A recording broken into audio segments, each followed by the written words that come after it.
चक्रं जलौघम् तततमृदखडं चारुतोर्भिश्चतुर्भिः सूक्ष्मस्वच्छानुहृत्यां शुक परिविलसत्मौलिवं भोजनेत्रम् कालाम्बोदुज्ज्वलाङ्गम् कडितडविलसच्चारुपीताम्बराढ्यम् वन्दे धन्वन्तरिं तं निखिलगदवन प्रौढिदावाग्निलीनम् Namami धन्वन्तरिं आदिदेवम् सुरासुरे वन्दितपादपद्मम्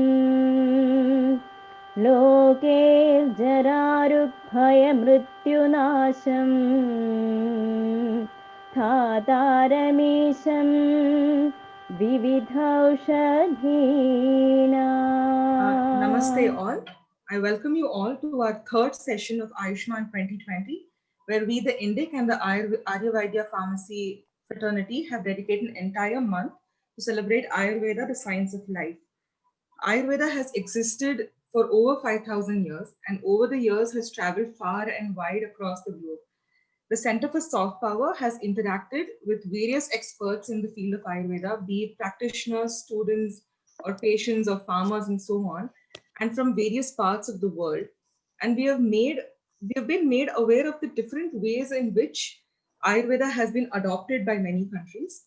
Not only that, many countries have used the principles of Ayurveda to understand their own traditional medical systems. So our ancient sages have envisaged an ailing world that will depend on the healing powers of Ayurveda.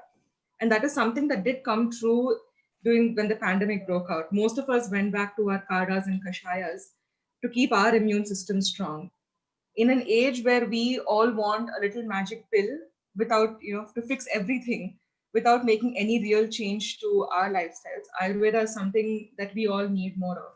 So, in today's session, Global Footprints of Ayurveda, we have speakers from different countries who are going to share with us the influence of Ayurvedic thought process on understanding a particular tradition in their own country. I now hand over the session to Dr. Pooja, who will introduce the speakers of today. Thank you, and over to you, Dr. Pooja. So it's indeed been a great month working and coming to contact with so many people around the globe. So AVPRF then joined hands with Center for Soft Power, and this team came up. We thought definitely we should share the experiences of globally people whom we have interacted with and how Ayurveda has actually influenced them. So today in the panel, we actually had four speakers and a recorded video due to some network issues. But one of our speakers, Dr. Gizem from Turkey, Istanbul, she is actually not well, suspecting COVID. So we're sorry that we could not have her. Just today morning, I got the call. Let's pray that she is fine. So introducing the other speakers. So I'm very happy that Dr. Valdis Pirags could join this session, and he is the head of the Department of Internal Medicine, University of Latvia, Riga. So he has been heading the Department of the Internal Medicine. He is also the chairman of the Latvian Association of Endocrinologists and council member of the European Association for Diabetes Research. And he has led the National Research Program Biomedicine and has worked as research project manager of the European Union in Latvia. The main areas of activity in medicine are the late complications of diabetes, the genetics of endocrine diseases. And I'm very happy that our director, Dr. Somit Kumar, in Latvia, is also working on a project on diabetes and integrative medicine approach with Dr. Pirags. So I wholeheartedly welcome you, sir, to today's session. Next, I would like to introduce Shri Ananda Jyotiji. Frankly, I was touched by interacting with him, such a humble soul. And in fact, his contact was given because he is well experienced with the traditions of Brazil and India as well. So he met his spiritual teacher when he was 20 years old, and then his vision widened and he changed the course of his life. So he has studied classical music, philosophy, Upanishads, Tantra, and during his stay in Himalayas and Varanasi, mostly among the sacred parts of India, he has stayed. He studied comparative philosophy in Greece for 1 year. He also moved to Brazil and gathered new experiences and interacted with extraordinary people, all the way from the vibrant cities to the spirited jungle. He is a filmmaker with a spiritual purpose. I welcome you, sir. Next, I'm so sorry. Yeah, so I would like to invite Dr. Beatrice, and she has been working uh, for the Ayurveda, and she also completed her BMS degree from India, which is a merit. And as she shared with us, very few people have taken that decision and realized the importance of Ayurveda. So I wholeheartedly welcome her for today's session. Then we will be having a recorded video of Monika Mulej, who is an herbalist, and she is in the parts of Slovenia, and will be sharing her experiences because she has been into Ayurvedic medicine, plants especially, and growing those herbs. As you know, the raw material is very scarce these days, so definitely her experience would also add value to today's session. So I welcome you all, and I think we can start this session. So first, I would like to invite Shri Ananda Jyotiji for sharing his experiences. Namaste. What I could say that, we all share the same planet, lovely planet, and being in India, an Indian in Brazil, it's being about the movement of the Shakti of the earth, and where people also admire and appreciate a lot of things related with nature, because they also have this as from their primitive tribal experience. And they have a kind of great admiration also for the 5 elements, we have here in the Ayurveda too. And I was very surprised to see also in certain food habits, of course, the Portuguese had taken from here, like the black pepper and the clove, a lot of spices there, and the way, how do they use mixing up also with the similar herbal plants, what they have, So it's like the birds here and the birds in Brazil, it's different, but they speak the same language, somehow. So like that also, the similar plants, what I had seen, what they use here, and maybe it's not exactly the same, but something similar. So to me, it was an eye-opener, because there is a lot of people without knowing, like what we said, knowing Indian culture or about Indian tradition, Indian medicine. They're always very curious to know about these things, They're eager to know more. And I think coming of Ayurveda in last 20 years, at least last 20, 21 years, maybe I think 20 years, 15 years, it's very strong in Brazil, and more people, not only young people, all from all ages, they're coming and learning more, and a lot of them are looking for the similar plants, what they have in India and what they have in Brazil. So it's, to me, it was very moving to see that, because perhaps they don't know much about the tradition. Maybe they have heard about yoga, they have heard about meditation, and together with that, the lifestyle that of Ayurveda, I think that has nurtured them a lot. And a lot of them are following it very seriously, very committed, especially more women. And also that there are men, but I had seen, maybe 70% it was more women. But perhaps the changes always happens or begins with the woman. So I think it's a great start,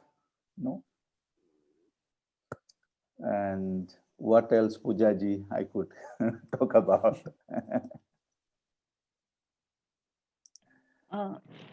Sir, could you talk about your experience in the Himalayas and how that learning helped in understanding these other traditions? No, because learning and going to Himalayas, it's always about not about being cut off from the how you say, the humans, but you are more close to the nature, and also you are more close to the Himalayas inside yourself. So that gives a clear perspective or a clarity how important that we are being in part of nature. Because Himalaya has a lot to do with not only with the spiritual search, also about the concept of Shiva and all these things, and especially Ganges, river Ganges.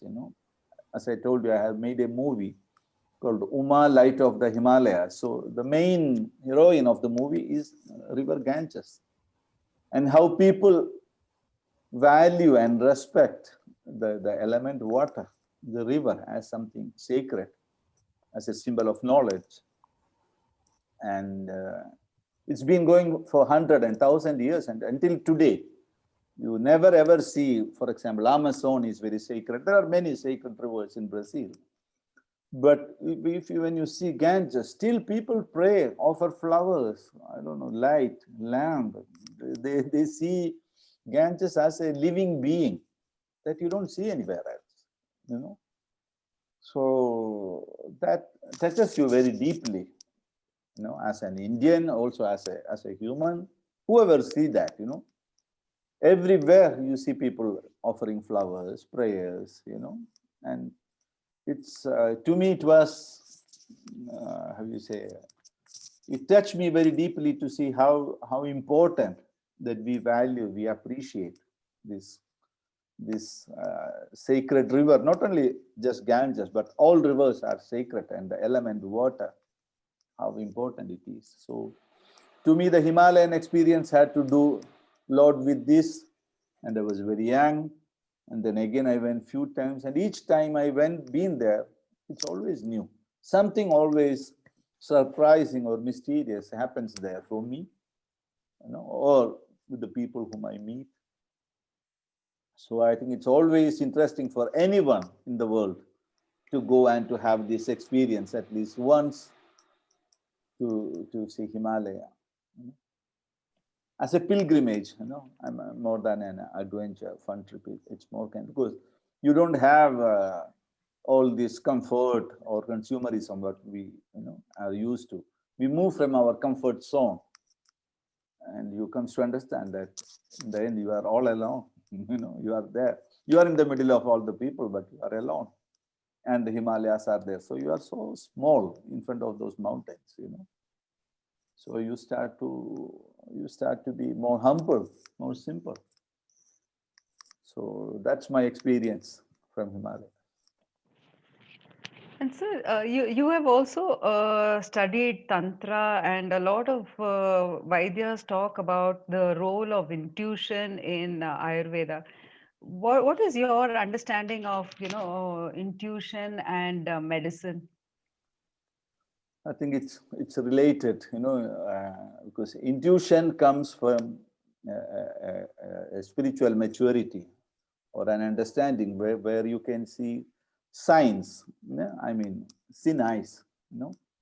That when a person comes, before they tell to you, it speaks to you. It can be in different ways. So when you are matured spiritually, or when you have a practice which you continue always, it helps you to have a clear vision, clear perspective. And then the intuition can be more, how you say, with foot on earth. It's not one imagination, it's imagination, but with clarity, So I think it's very important to have the practice, whether it is yoga or breathing or meditation or chanting of mantras. For example, in Kerala, we always say you have to take the marina, it's the medicine and mantras together, So I think keeping that together helps the person, to be fixed with it. So to have that intuitive understanding, not only about the medicine, not only about the sickness, but also something beyond that, how we have to, how you say, take out what is not needed and bring what is needed for him, and help the person. So I think we need to have a certain spiritual discipline, and discipline comes only from self-understanding, because it cannot be forced, it cannot be pressured, it has to be done, or it has to be happened by understanding yourself. Every day you are doing it, like you brush your teeth, you take your bath, like that. You need to keep that practice always, then I think it's always to the point, that intuitive thing, it doesn't goes wrong. It's important to trust the intuition, which they call as Shraddha, the attention, the total attention to what you really feel inside you, or how do you listen to that silence, that sound from your heart. Okay, this way. You people work with medicine, so more than that when you deal with a patient, because I studied astrology also, so then you could see that before they ask you, before they tell you, you could really have that insight. Okay, this is the real root issue of this person. So I think spiritual discipline is very helpful. Thank you, sir. Dr. Pooja, you want to? Yeah, so I just one more thing I would like to ask. Like, I was very curious when I came to know that you had experiences in Brazil. So, talking about what is my understanding of Brazil, or few parts, not been there, I generally feel that, especially those people who are in the tribes or the jungles of Brazil, mostly I see a commonality that just like in our tradition or in the olden days, we used to respect every element in nature and protect it. I think they're still striving to do that. And then I don't know what is the current experience you have, but if you could throw light on what are those the commonalities, like we respect nature, and I somehow feel that they are doing it and keeping it up in various ways. If you could. They are very much trying, but like everywhere, because India has the highest number of tribes, and Brazil also has a great number of tribes, and they face a similar issue, because to keep their way of living and how they could integrate with the modern. For example, I went to Amazon, where you have to go by boat like 8 hours, and then you have to walk another 2 hours, and then you see there is television. I'm not saying television is bad, but you know what I mean. They live so far from all this reality. They live inside the nature. But what I see with all these things, they have a great understanding of the nature, how they treat the nature, how they connect with the nature, how they value the nature. So maybe it's not a written philosophy, it's more oral, and a continuity of, which I had seen because Brazil is 3 times bigger than India. So some tribes in the north, I had seen some in the south. Many of them couldn't continue, their way of living, but still somehow it's there. It's there in the genetic, in their DNA. So where they value very much the sun, the moon, and the 5 elements, and they also have a lot of medicine, which I haven't studied very much, but I know they have, which all their works with plants, So it's always, for example, I had met Brazilian tribal leaders. They came for India for some meetings, and they were very moved and touched when they saw how Indians were worshipping River Ganges and things like this, it's collectively, it's appreciated by all kind of people. There maybe it's slightly different, it's mostly by tribe people or the people who supports that kind of lifestyle, or who they respect this kind of lifestyle. But it's always nice to see there lot of young people are there in communication with the tribal knowledge there. They want to learn or they want to know more. So that's there. I mean, it has to be happen always with the young generation, who want to have something different. Maybe they want to understand their own culture, their own values from their own land. So I had seen a lot of university students who goes and study all these things. And it's been very overwhelming, inspiring, to see such dedication to that. They want to know more. Thank you, sir, for sharing a few experiences. And we'll move on to the next speaker and come back with more questions. There are a few questions coming up in the chat box, which we will be taking up in the discussion, sir. Okay. Thank you so much, sir. Yeah, So next, Hariom. Next, I would like to invite Dr. Valdis Pirags for sharing his experience.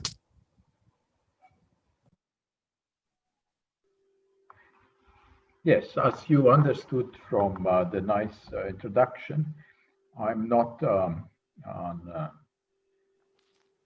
person which is trained especially in Ayurveda and Indian traditional medicine. I'm coming from the what we say European biomedicine, or you may say allopathic medicine, which is not actually the term understood in Europe. We understand allopathic medicine as something opposite to homeopathy, not modern biomedicine. So you may wonder why I'm collaborating with Dr. Somit and ABP, and the history is more than 5 years old. And 5 years back, I visited Shri Krishna Kumarji in Coimbatore, and he said that somehow he sees or he feels that I will spend at least 15 years now from my life to develop modern understanding of Ayurveda. And it came very slowly to my mind what Krishna Kumarji was thinking by modern Ayurveda or research-based Ayurveda, or now the Ayush Ministry is using the word evidence-based Ayurveda. So I think that those people from both sides are wrong if they think that Ayurveda and the biomedicine are two completely separate things, like water and oil, which are not mixable. Actually, it is mixable, and one example of such a mix is with milk. The milk is composed by water and fat or oil. So I think that for both sciences, I mean Ayurveda and biomedicine, this joining or the parallel development will bring a lot of benefit. And for Ayurveda, I think it will give the background knowledge which is transformable into the modern science language. And for modern science, they need some new terminology, and new terminology is developing right now as a system science or systems biology, and research in genetics and so-called omics. Omic sciences is really giving a new background to make research on phenomena which are described in Ayurveda. And for Ayurveda, or for modern science, it will give, for modern science, it will give certain breakthrough from the dead end. Especially in medicine, I see there are many dead ends because medicine in modern world, in the Western world, so-called Western world, became too much part of the industry, too much part of business, and it's not anymore affordable for many people. So I think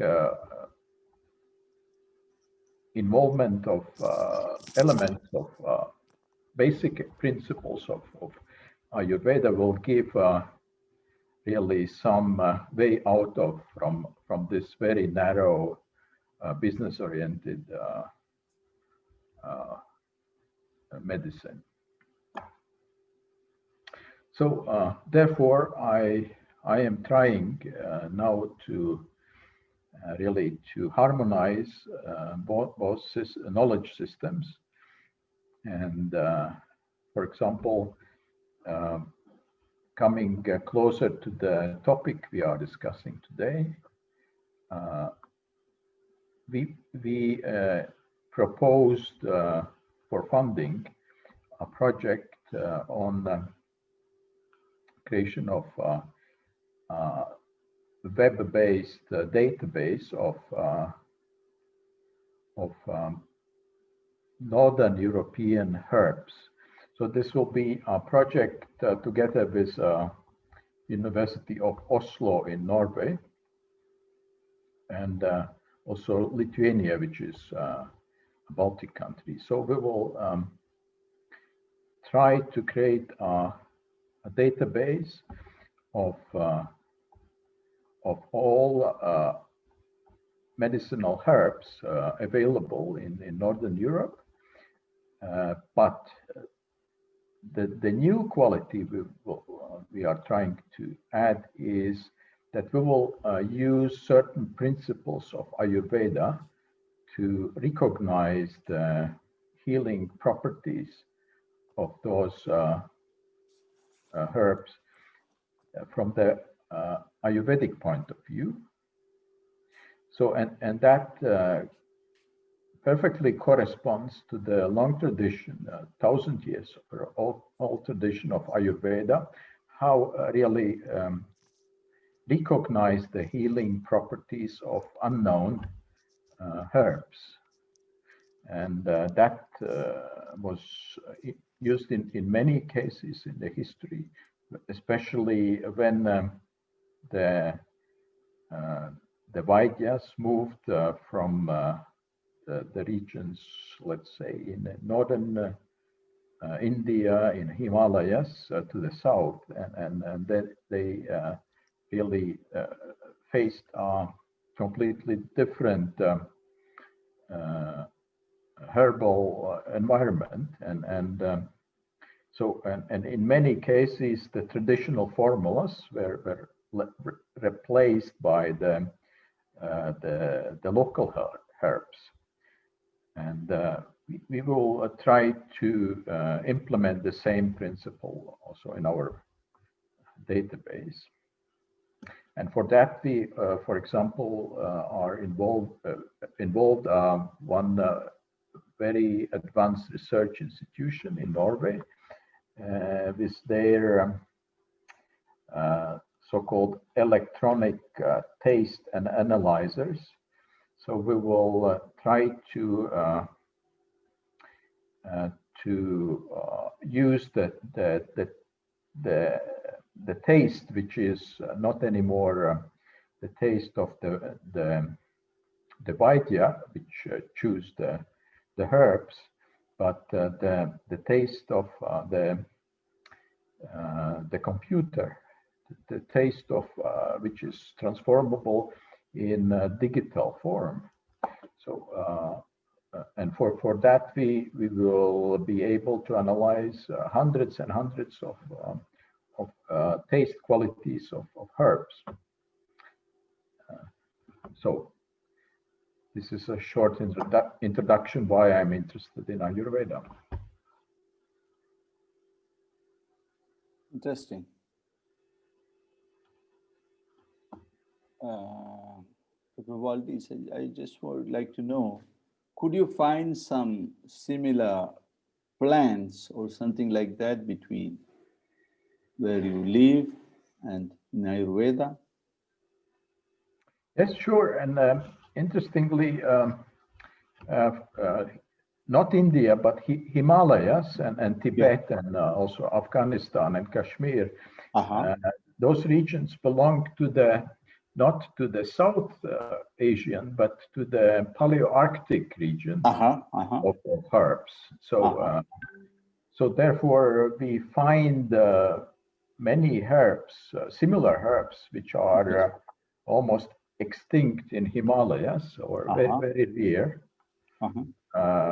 in our regions, starting from Northern Europe and ending with Siberia, for example. There are many similar species, but as I said, not so much has been done to compare healing properties. And these more young people are getting more interested in Ayurveda or alternative medicines in general in Latvia?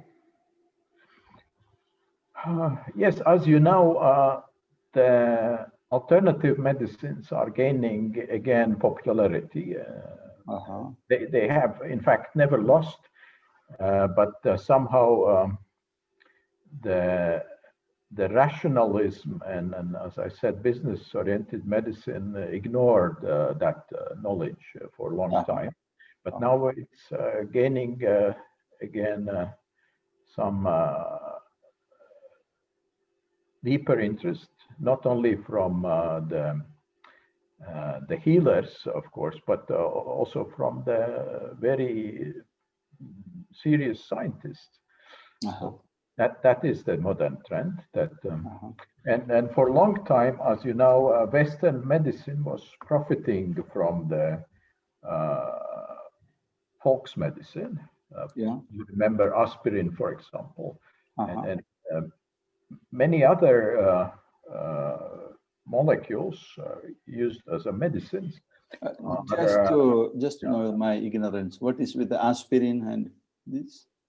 Aspirin was found in the bark of several trees, like a willow tree, and used in folk medicine. And then in, I think it was back in 18th century, when they started to isolate the effective anti-inflammatory components of that bark. And then I think especially the German pharmaceutical industry in 19th century were really obsessed with analyzing of different extracts from herbs. But still, I think this is a major mistake when the pharmaceutical industry is trying to find one single magic molecule from the herbal extracts. I think it's a big mistake, because the herb is acting not as a single molecule, but as a composition of hundreds and hundreds of molecules, but they are simultaneously acting on different receptors in our organism. And this composite effect is the important one, not just one single molecule. So that is short introduction into the scientific aspirations of academicians right now in Ayurveda. Thank you, Dr. Valdis. We'll request Dr. Beatrice to share her thoughts. Then we'll move on to another video. Thank you. Good afternoon. I will share a little bit different experience. So being in France actually, and having been graduated from India, when I came back, then I realized that it was not possible actually to apply blindly what I had learned in India, and that I had to transpose everything. Because in France, the culture would be different, the habits would be different, and the dravya, so the plants also would be different. So I'd like to start with a very amazing, I would say, thing that I realized. I'm a Christian, and when I was a kid, we used to do this fasting, and we have 40 days fasting. But this fasting is not coming at in the middle of the summer, for example. No, it's coming actually at the end of the winter. And it starts on specific dates. And for 40 days, we're not allowed to eat any sweet or any meat or anything which would be very heavy to digest. And after I studied Ayurveda, then I understood very well why we are doing that traditionally, actually. So I believe it was not religious. It became religious, but this is health-wise related, because we know that spring, actually there will be a kapha prakop, and we are doing this fasting just at the beginning of the spring season. And we are having very light diet at that time, and we have to cleanse our mind as well. So we are respecting the Sadavrut, actually, code of conduct also.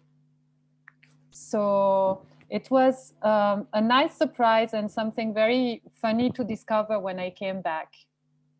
And we have many other things actually like that. Like, for example, when we have the child actually is getting the first celebration for the Christian. In France, traditionally, we offer that silver glass and that silver spoon and fork and cutlery. And the child will have that actually to grow. And the child will drink in that specific glass made in silver, pure silver.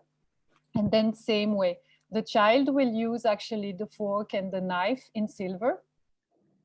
So it's really very interesting, because when you look actually in the text, it is said that it is good actually to enhance immunity actually to drink in such a glass. So it's really amazing to find that sometimes we have similar traditions, but because we have lost the meaning of it, we are not able to explain why it is there and why we are still actually doing that. So it's really very interesting to do this correlation. Then same way, France is very famous also for the herbs we put in the food, especially. So we have the thyme, we have the rosemary, we have salvia, we have many kind of things, sarriette also. We have all these things, whether it grows in the northern part of the country, whether it's in the southern part, the properties will be a bit different because the land is different.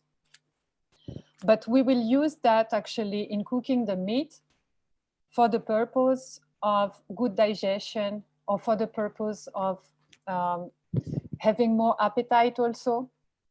So it's really interesting, because I don't think we are really aware of, conscious of why we do what we do. But there is a clear, very clear relation actually with Ayurveda. I can see, actually, maybe I'm seeing the things just through that view because I've been learning it, but it's very amazing to see that. Then we have another tradition of making this pultis or upanaha with mustard. So we heat the mustard actually as a flour with a little bit of water. When it is warm, we put it in a cloth, and then we put this linseed flour, and then we wrap it, and we put it in the chest actually for coughing. So this is another example actually, especially when the coughing is very thick. So, and this is something very traditional. Still people do it at home. We make also this wine. France is famous also for wine. So we have draksha, these black grapes. It's growing in the eastern part of the country, mainly. And this is also funny because this actually black grapes is growing exactly at the season. It becomes ripen actually at the season when this pitta is very high, when there is pitta prakop. So it's beginning of September. And this is almost when we collect it and we make the wine out of it. And same way, the way we used to consume actually the wine and all this alcohol before, it was actually for dipan purpose. So it was an aperitif purpose.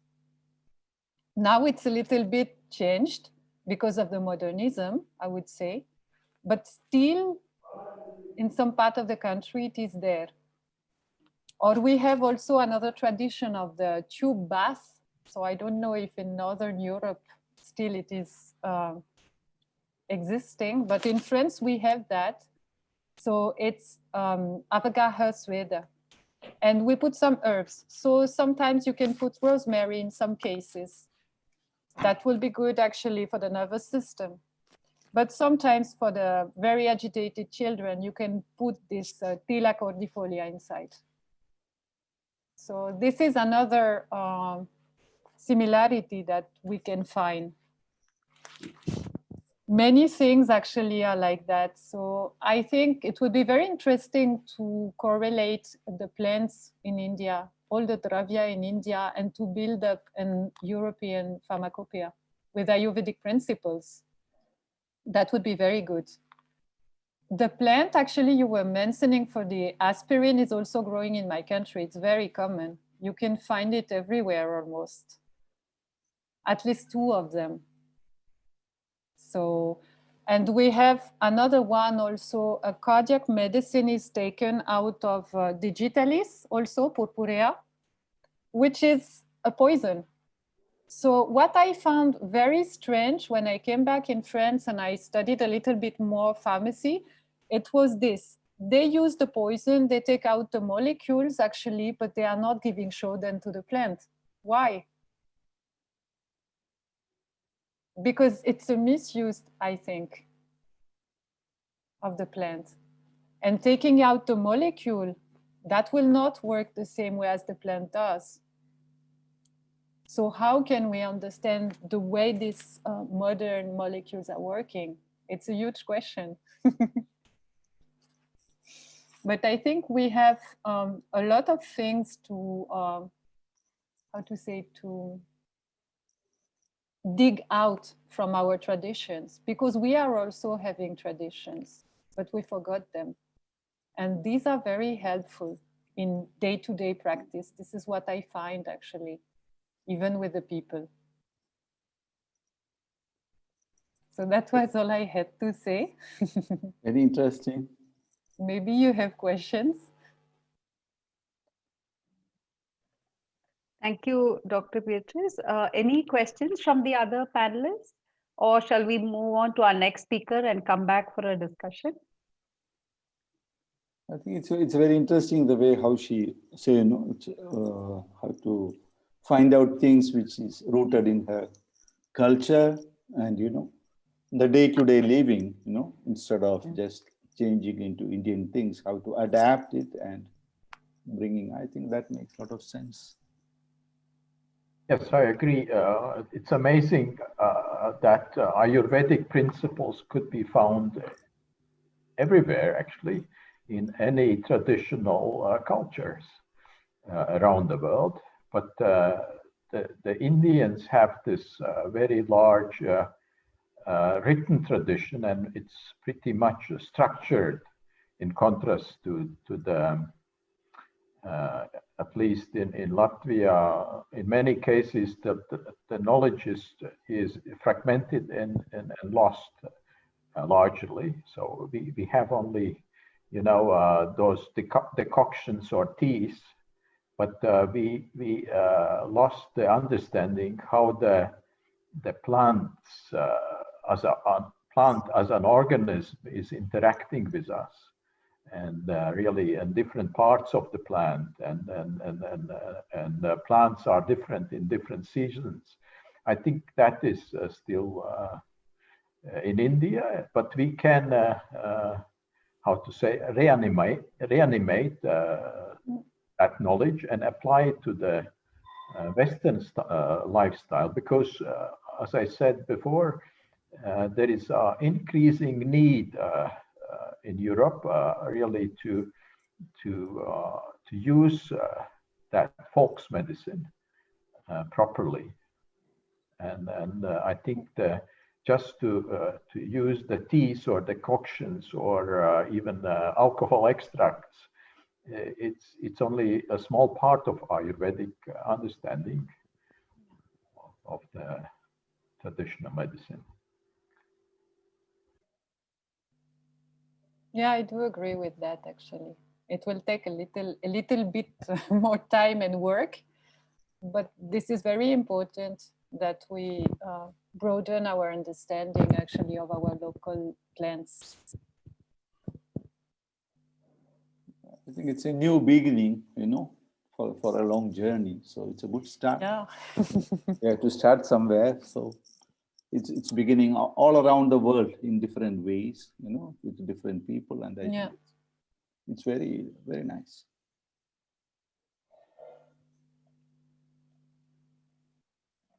Thank you, Dr. Beatrice. We'll now play a short video by Ms. Monika Mulej, who has sent us, kindly shared a video. Vatsha?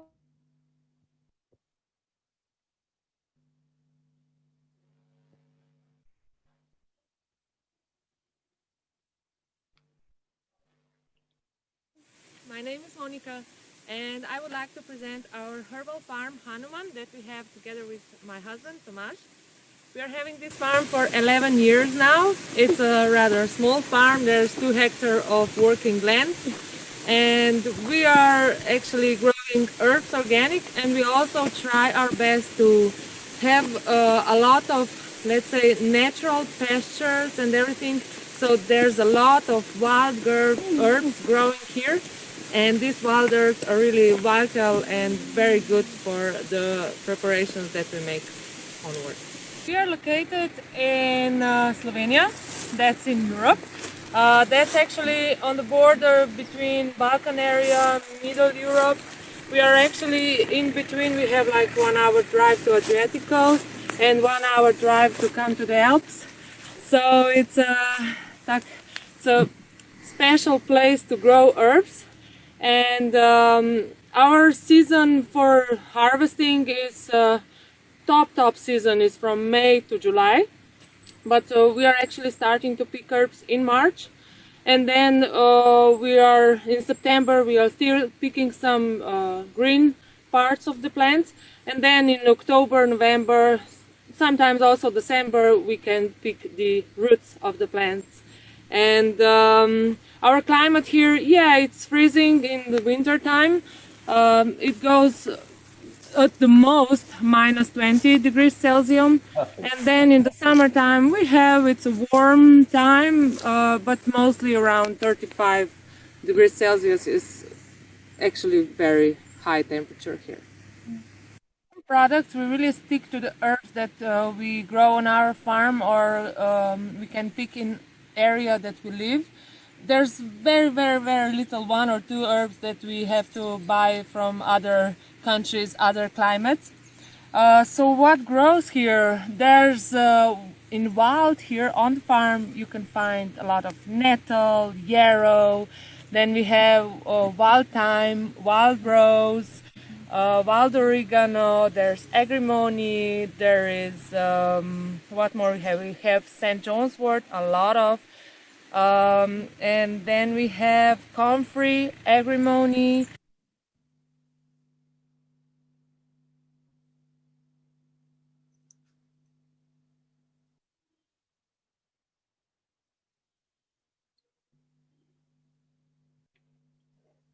Varsha? I think that was the end of it, Aparna. That's the Okay. short video. Yeah. Sure.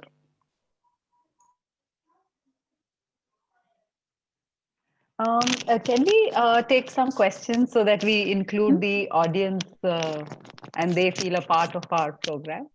Can I post the question? There is the first question. I think it is addressed to, I mean, any of you could answer. What is the purpose of recognizing the healing values of herbs in different parts of the world? Does it need to be written and documented, or can it continue to be an oral tradition? Dr. Valdis, would you like to answer? The importance of documentation. Yes, I think it's this question is because I mentioned that we applied for funding for this database of North European plants. I understand that this is a little bit a skeptic question. Why should we change something which is working? And I had similar experience with such questions in all Ayurveda congresses in India, and there is a strong opposition to the so-called modernization of Ayurveda, and many traditional Vaidyas still think that we should not touch anything in Ayurveda, and it should remain as it is. And but this conservative view actually is not a tradition of Ayurveda. Actually, tradition of Ayurveda over thousands and thousands of years is that Ayurveda was changing all the time, and Ayurveda always accumulated and absorbed new knowledge, and there are specific methods how to really to recognize the healing properties of new herbs described.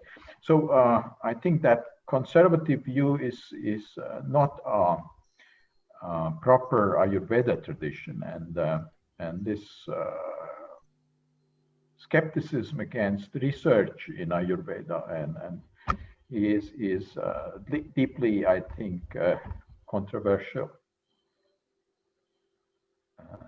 So probably I was too rough, but I understood that this question is, why should we change anything when the existing system works?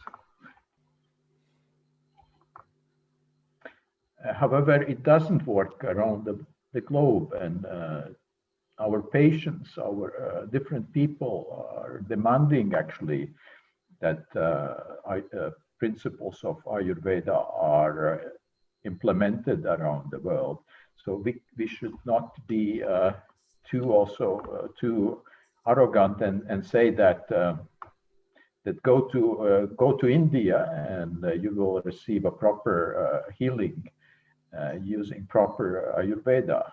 I think in the age of globalization, we should not restrict Ayurveda just to Indian subcontinent. That is my deep belief. Thank you, Dr. Valdis. Today, there was a news story, Dr. Valdis, in our newspapers, which said that, Ayurvedic doctors who've done a post-graduation could now perform surgery on par with allopathy doctors, and if they underwent additional training in surgery. So do you think these kind of ad hoc training methods just being put on top of Ayurveda, will it work? And is there a need to introduce surgery, to reintroduce rather surgery to Ayurveda? I don't know about surgery.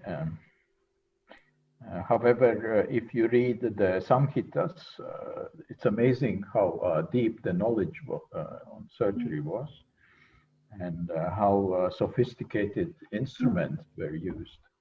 But regarding the unification of two knowledge systems, I think even politically now it's becoming very serious that the Indian government is asking why should two systems exist parallelly, and unfortunately, as you know, in India, it's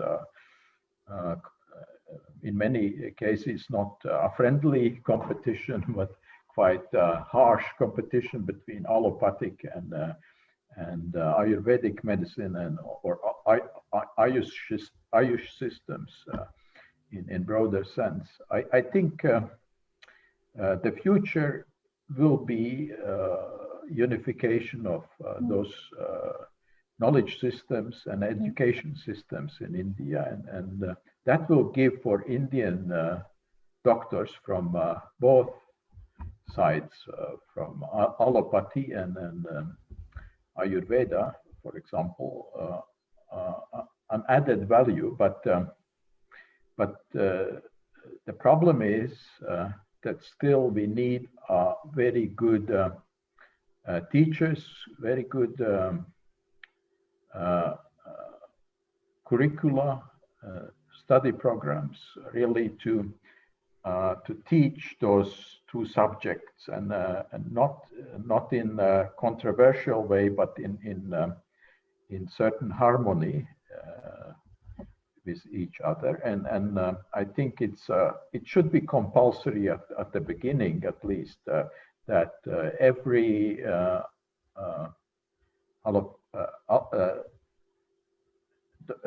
every student studying allopathic medicine, modern medicine, should also have some basic understanding of Ayush systems and vice versa. So, thank you. Dr. Beatrice, could I ask you a question, please? Yeah, sure. Definitions. I mean, we have so many different definitions of Ayurveda, and we use the word tradition, we use the word folk medicine, we use the words like integrated, alternative. Mhm. And how do we categorize these branches of knowledge? Does the naming and this does the naming of these traditions as alternative or folk, based on whether it's practiced in the country as a mainstream medicine or not, does naming of this branch of medicine have implications for it outside India? Yeah, I think so, because all these connotations are not always positive. This is my feeling. So I think it would be better just to call Ayurveda. It's not alternative. It's not an alternative, I would say. Maybe sometimes there is some folk medicine traditions, but this is another thing. So it's very common. Those names are very common, and I don't think they are either useful or positive. It's just because of the lack of awareness and knowledge of people. That's it.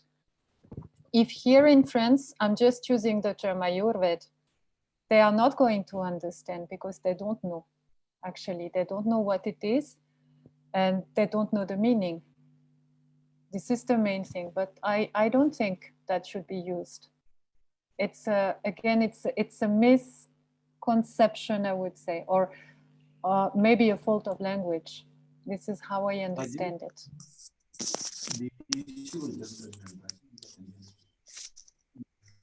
And in terms of the herbs that are used, would you recommend? We have a craze today for herbal supplements, and that's the latest fad. And everybody is, apart from their diet, has a supplement which they take.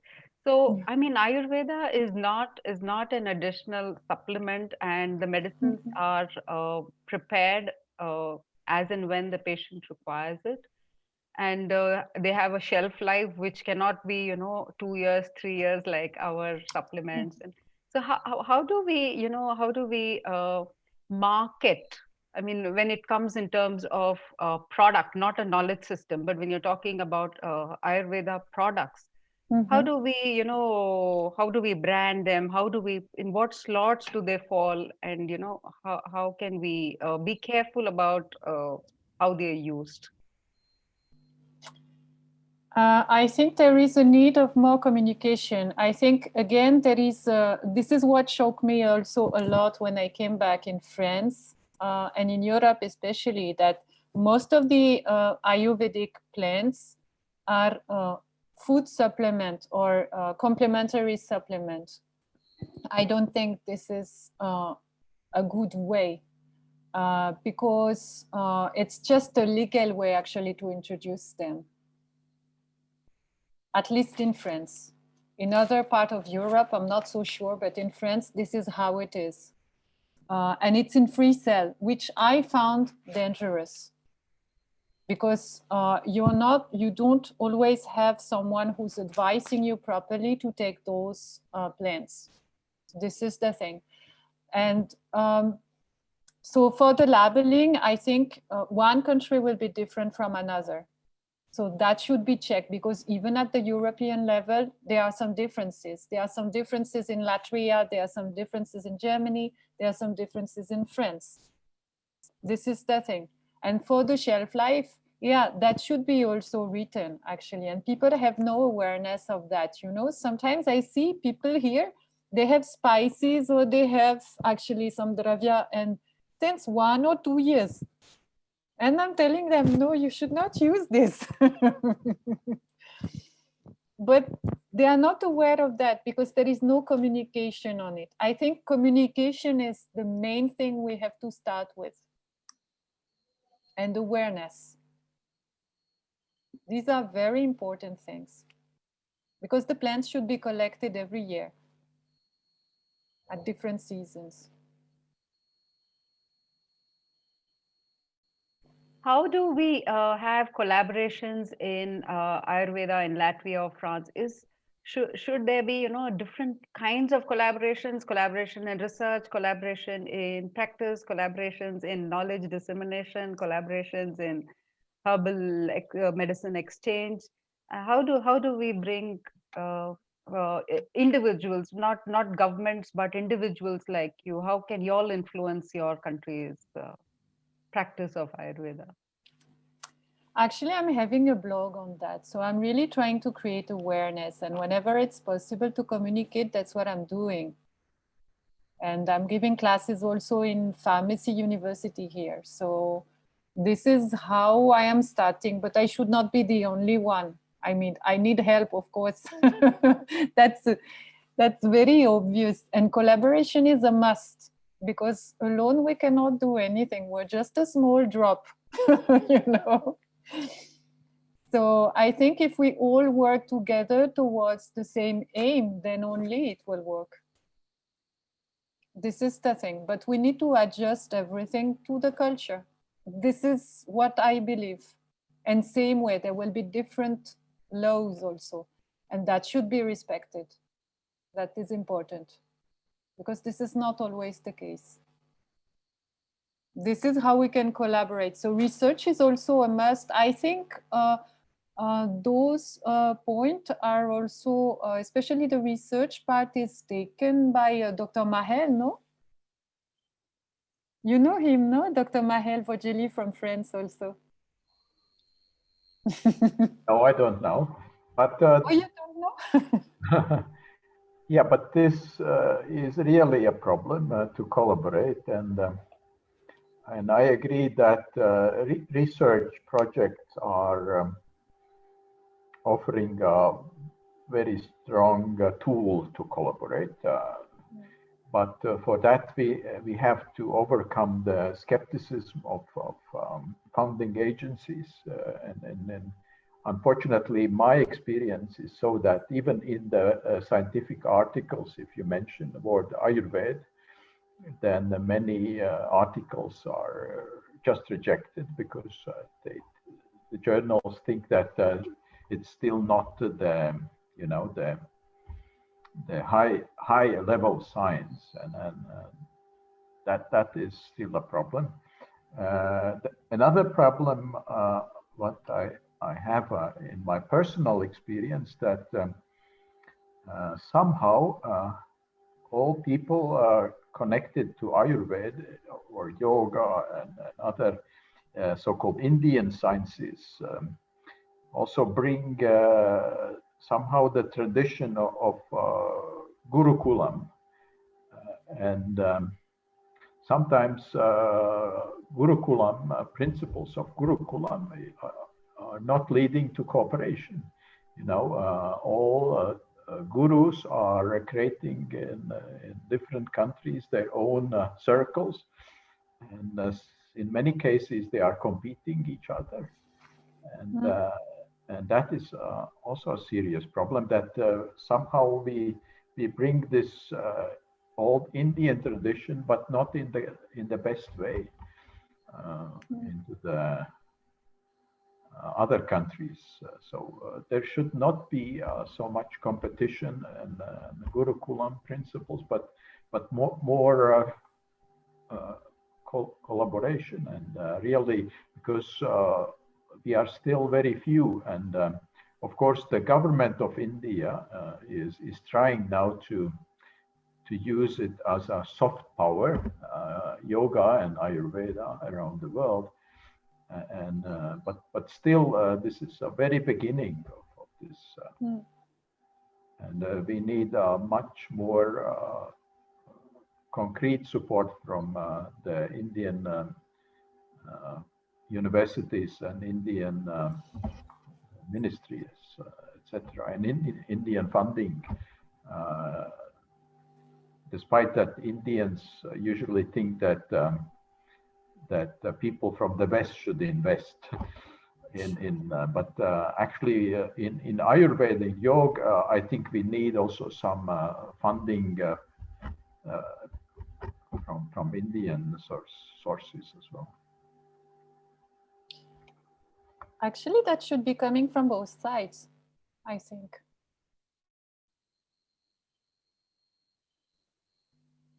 I had interviewed a doctor who's doing research on cancer, and in the US, and I was mentioning to him that so much of money is being spent on cancer research in the US, and what portion of it is towards a cancer research and cancer treatment through Ayurveda.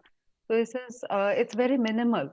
I mean, even if there is money for research, it's not being given to Ayurveda. So, like Dr. Valdis said, I mean, there is money, but because of their skepticism, it's not going to Ayurveda. So first, I think the onus, unfortunately, is on evidence-based science. Sadly, we have to revert to some extent to the standards set by by modern science.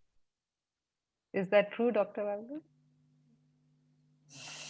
Yes, I agree that funding agencies, especially in those which are institutionalized, are pretty skeptic against traditional medicine. Not particularly Ayurveda, but generally to the traditional medicines. And of course, there is a certain background for that, because, as you know, in Europe, for centuries, modern science was struggling with witchcrafts, as they said, and another word is charlatans, and etc. And somehow modern science is still thinking that this evidence-based means everything which they don't understand, especially the old-fashioned ways of healing should be competed, and evidence-based usually in many primitive minds is something against the traditional way of thinking, against folk medicine, for example. And yeah, this is one of the obstructions we shall recognize, and for that I think the new terms like integrative medicine and complementary medicine, etc., are coined in Western world just to avoid those traditional words. And of course, for Ayurveda, I think it's not good that we say that the word Ayurveda should be somehow avoided, and integrative medicine, like in the United States, should be involved, and you know, but anyway, we will find somehow the way out of this obstruction. But currently, I see that it should be orchestrated from India more than we have to. We should not hope that in the next few years the situation in Western world will change. I think the skepticism against Ayurveda and other traditional medicine systems will remain, but we really should, as I said before, find really the way how we can unite those two knowledge systems, and not to how to say push one system to another, and you know, I think we should by all means avoid this struggle of two systems, and especially in India. And in India, it's the easiest target to unite, at least at the university level, teaching of Ayurveda and modern biomedicine. Like in China, there is only one medicine. There is no traditional Chinese medicine and modern medicine.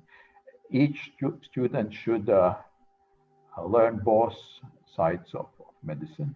And I think that is the practice which also should be introduced in India. And then we can go further to the European countries and other parts of the world. Ananda, could I ask you a question? One of our, I think, viewers has asked about lifestyle. And we had a panelist once who was talking about Cambodia, and he said how Ayurveda has influenced lifestyles in Cambodia, and where people, most people are waking up at 5 a.m. and by 7 they're out in the streets. They're very following a Ritucharya and Dinacharya very stringently. So is this, not just the medical, but the lifestyle aspects? Do you see a similar influence in Brazil of their medicines and their practices?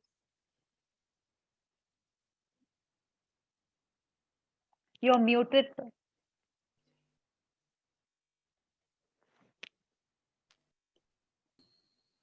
I think there is a lot of styles, and we are free to pick up. And in Brazil, I have seen kind of Gurukula system, maybe it's with yoga, it's with Vedanta, it's with Ayurveda.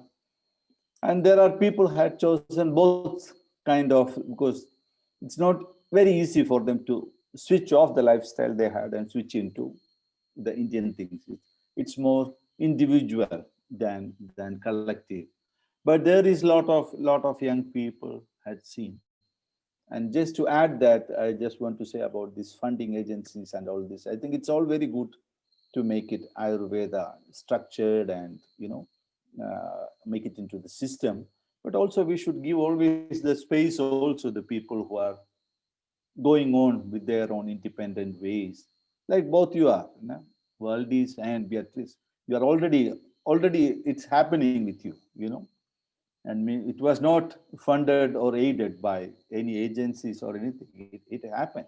So like that, it will goes and it will find its own space. So I think that the lifestyle thing has to begin with the individual, and it can be communicated clearly and inspired others and goes to more and more people. But I haven't seen in a collective social level in Brazil, but there is a lot of people who follows Ayurveda or yoga, following Dinacharya and keeping a life system which is go in harmony with Ayurvedic system. That's what I had seen. Thank you. Dr. Beatrice, it was very interesting to note the use of silver, because that is something which is, done very commonly in our traditions too when a baby is born, and it's a very common gift during auspicious occasions. So, are these? Why do you think this? The knowing of why it was done. How did it get lost over time, and how do we bring back the awareness of the importance of continuing these practices? I think it was lost because of the modern era, and because of the cost of silver also.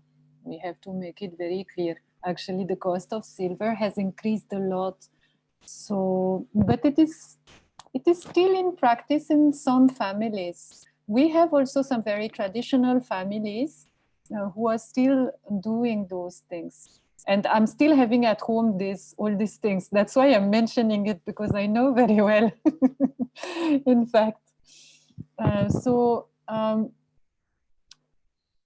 I feel the tradition should be continued, like, the Dinacharya, that will be the same. You have to show by your own example. And you have to show the benefits also, the benefits from your own example. This is how it works here. You have to start with yourself. This is what I really believe in. So, and that way, and you're talking and you're exchanging already with family, with friends, and this is how they realize, and they come and they try, and then they see the changes also. And then slowly it comes back. This is how it can come back. This is what I feel, actually.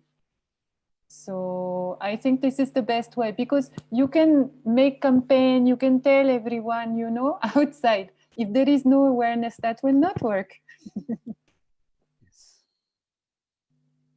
I was also wondering, I mean, there are doctors and then there are Vaidyas. So how, there is no uniform quality in terms of training and the treatment expectation that we can have across. We speak of Ayurveda as if there is one Ayurveda or there is one standard that we are referring to. So when we're looking at that's, I think for all of medicine, one doctor is not necessarily as competent or as good as the other. So how do we bring about standards in imparting Ayurveda tradition? I mean, the Gurukula system has probably given is all comprehensive, even though it has a few, like Dr. Valdis was, it may have a few things that we need to probably change, but it has proved to be the most sound and all-rounded education, transmitting, the way it should be, probably the medical ethos. So how do we ensure standards when this system goes outside India? How can we, make sure that the doctor has what is required and is not it's not just a degree or a certificate that is being, like, a lot of, it's a problem that is arising in yoga, where you have training programs in US being 1 year, in Europe being 4 years, in other countries being 2 years. How do we bring, is it necessary to bring uniformity in practice and training?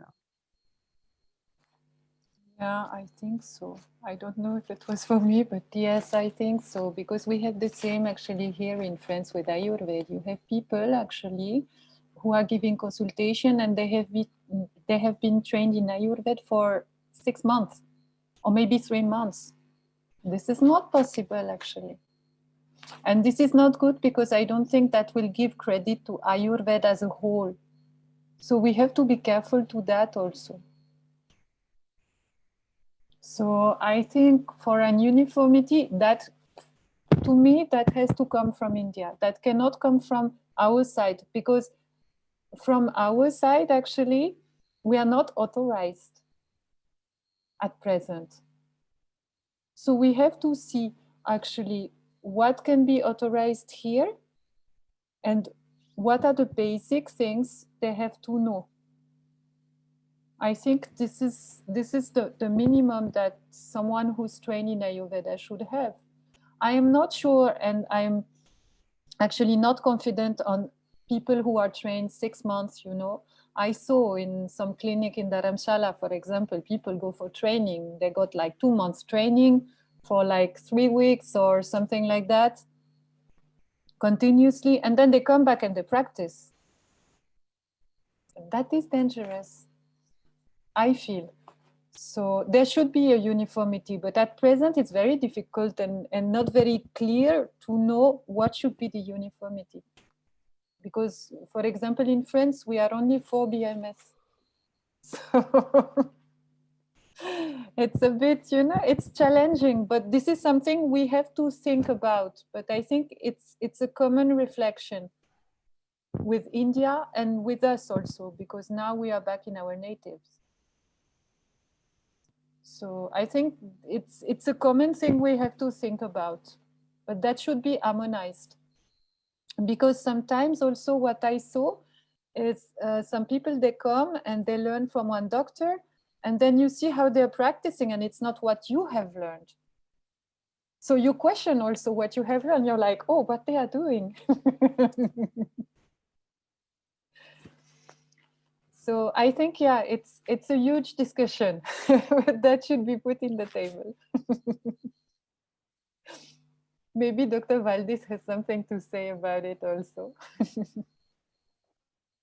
Yes, Beatrice, I completely agree with you that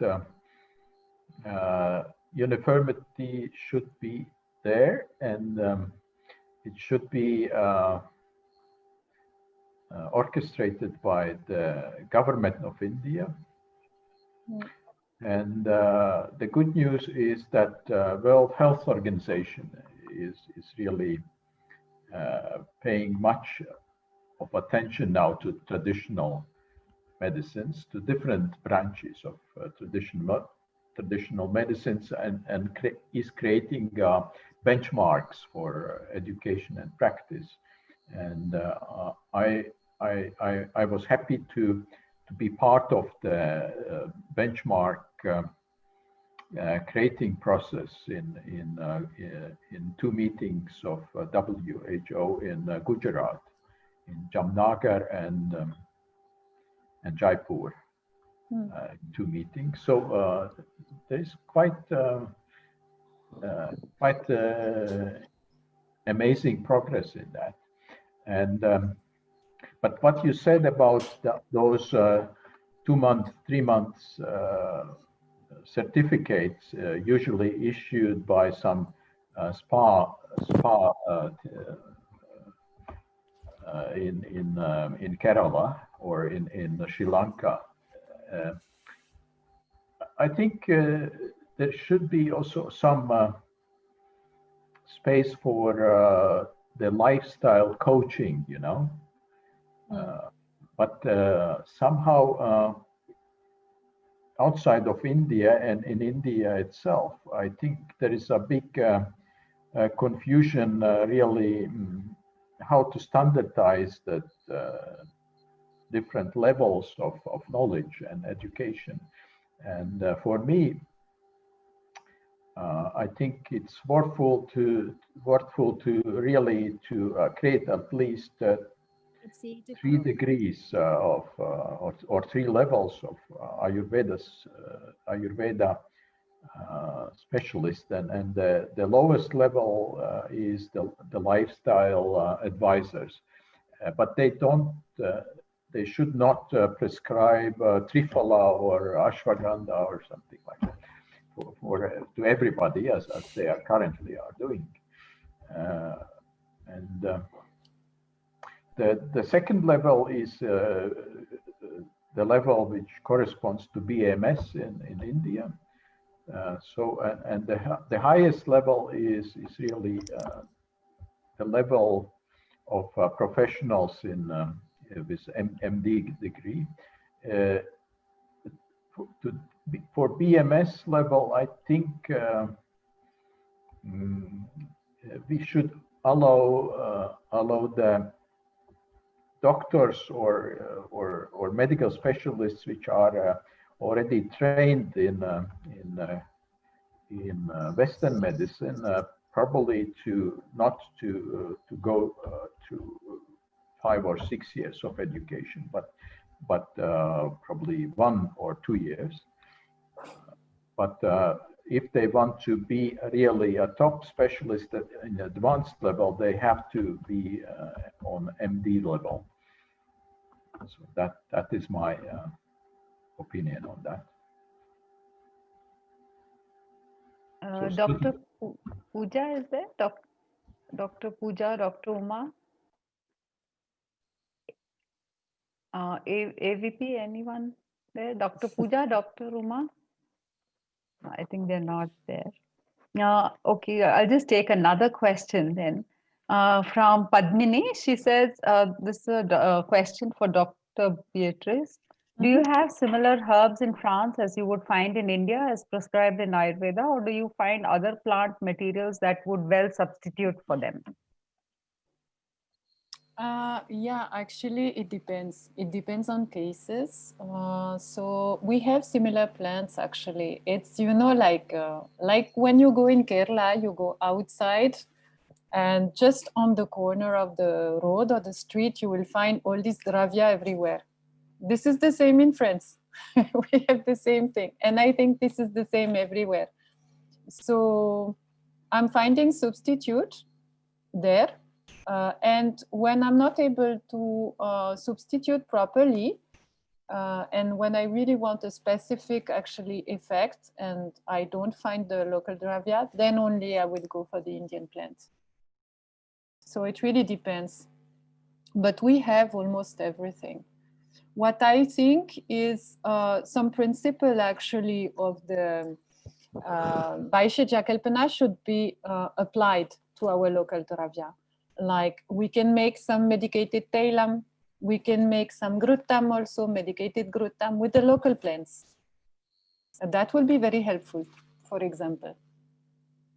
Because here the problem is when you want something standardized, The only thing that they propose is this hydroalcoholic extract, which is not satisfying at all. And it's not easy to find churna, for example.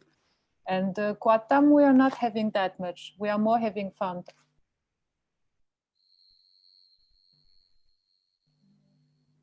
Thank you. Would the panelists like to ask each other any questions, or would we like to? I think we have come to the end of our questions from our audience.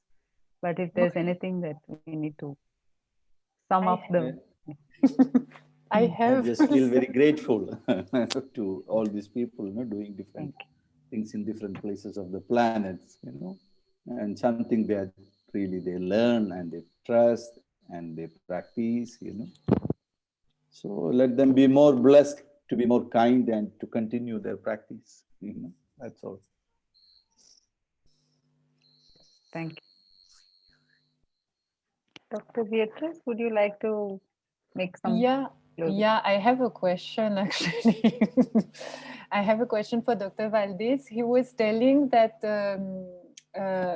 he wants to make a documentation with all the plants we have in Northern Europe, but that will be with the computer for the Rasa Panchak, if I understand properly. So how you will do the parameter of that? Like how do you manage actually with the computer for a rasa, especially because you have rasa, you have anurasa, and then how the computer will do that? No, the principle is very simple. We will just take the existing databases, existing books in which the healing properties of different plants are described. As you know, hundreds and hundreds and hundreds of herbs are described in our tradition, but somehow nobody has tried to do the Ayurvedic analysis of the Dravya Guna of the European herbs. So in contrast to India, when in every, I think, state in India, they have done this, the pharmacopoeia of Ayurvedic herbs in different states is really on very advanced level. But surprisingly, outside of India, very little has been done. So we will do that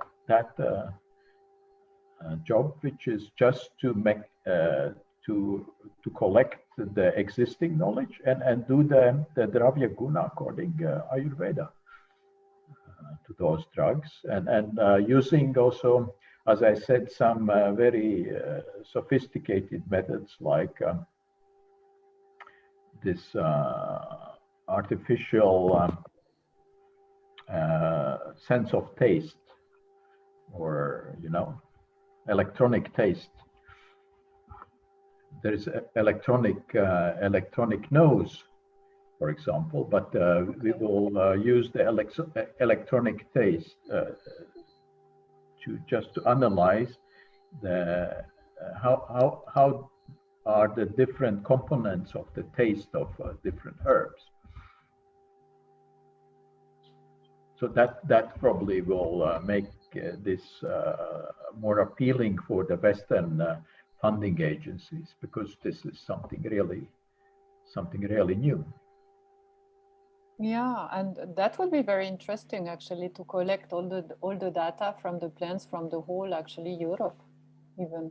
Yes. Because I think we have a lot of common plants. Yeah, especially in Normandy, I think. Yeah.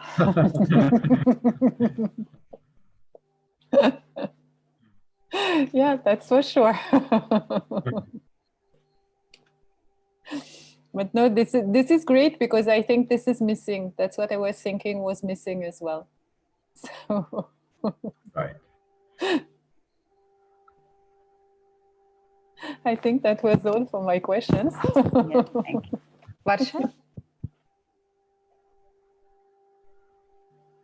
Varsha, are you there? Arunima? Yes. Yeah. Hello, everybody. Hello. Thank you so much for such a enriching conversation. In fact, I'd say, how it was very engrossing, and it takes time for us to absorb so many things that we have to do, and that's already been happening around. So with that, I'd like to thank all the panelists here. Thank you so much for coming, giving us your time, and sharing your insights with us. I'd also like to announce the next sessions that would be happening over the next weekend. So we have Vartamana, which is about Ayurveda today. That will happen on Saturday. Then there will be Jaivika, which is life integral, where we'll talk about cuisines in Ayurveda and how our Ayurvedic lifestyle is planned out. So we'd of course love to have you again as participants and take part in discussions as well. And we hope to see you all again. Thank you so much. Namaste. Thank you so much.